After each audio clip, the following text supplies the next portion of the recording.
4 نفر در شب قدر بخشیده نمیشه. چند نفر؟ 4 نفر. در روایت داریم 4 کس. من در اول رمضان هم گفته بودم که 2 نفر بخشیده نمیشه در رمضان، اما در شب قدر 4 نفر بخشیده نمیشه.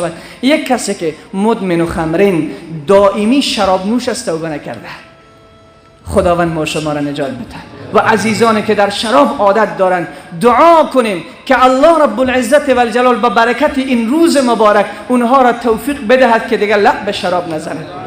شراب جز بدبختی چی چیز برمغان می آورد؟ شراب جز بدبختی و روز سیاه و روزگار سیاه چی به ارمغان می آورد؟ عزیز دل، جوان گرامی، دست از تابلتکه و پودر و شراب و چرس بردار که بدبختت می کند. اینها تو را عزیز نمی کند. اینها کاکگی نیست، اینها بندگی نیست. پاکی بندگی الله است. جنت پاک است، جای ناپاکان نیست. باید پاک شوی تا جنت بروی. مدمن و خمر شراب نوش الله نمی بخشد.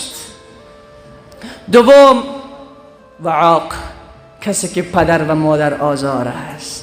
پدر و مادر آزار است. شاید جوانان در این مجلس ما باشه. یک روز یک مادر به من تماس کشید، گفت جناب مولانا بچه من هیچ جمعه در پیش شما ترک نمیکنه، اما مرا کدسیلی به صورت میزنه.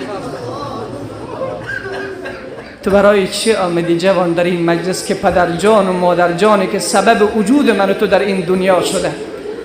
شاید باشه کسانی در این مجلس ما که زن خود را از پدر و مادرش بیشتر و بهتر دوست داشته باشد. 1000 زن فدای خاک پای پدر و مادر.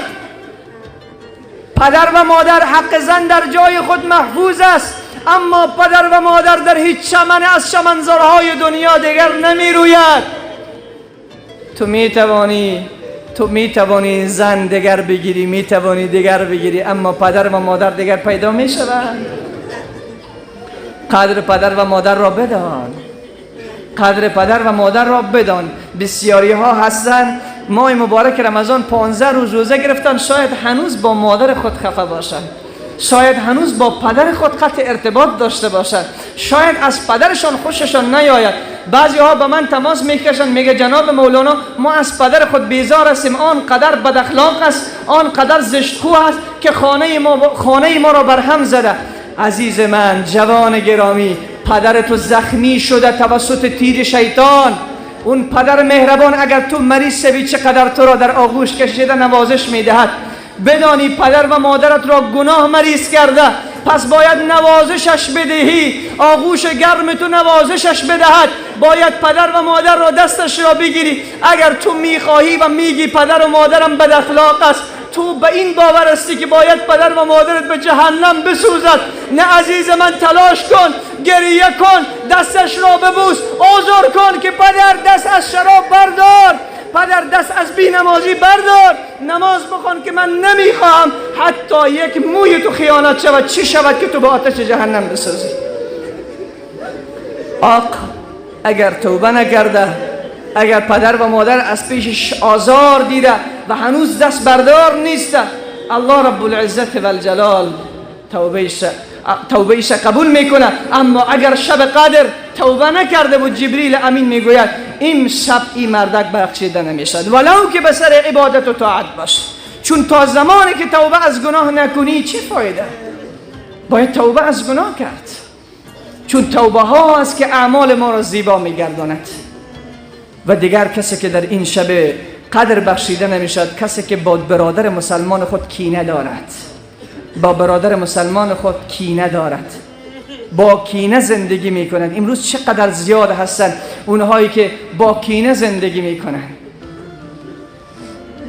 و در روایت دیگر هم می آید که یک کس دیگر هم بخشیده نمیشد، سودخور، کسی که سود میخورد و از این توبه نکرده، وقت شب قدر می آید این انسان هم بخشیده نمی شود.